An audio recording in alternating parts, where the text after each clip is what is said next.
Welcome back to our Mike is Outside research review series.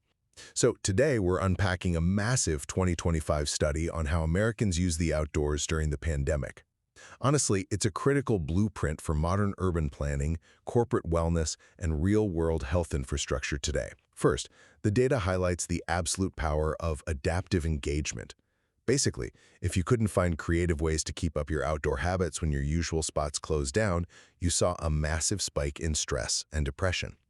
It proves we've got to stop viewing nature as just a luxury perk. It's a psychological utility, literally just as vital to your daily life as running water or electricity.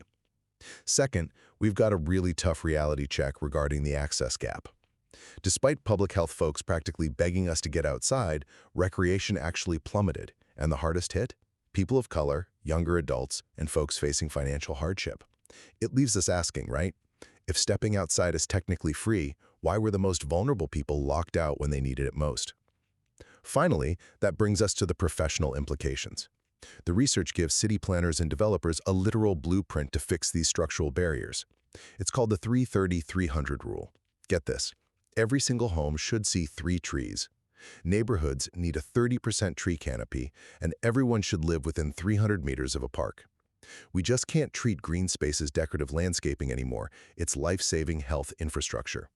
If we want a resilient society and workforce, making green space equitably accessible isn't just good environmental policy. It is a non-negotiable pillar of public health.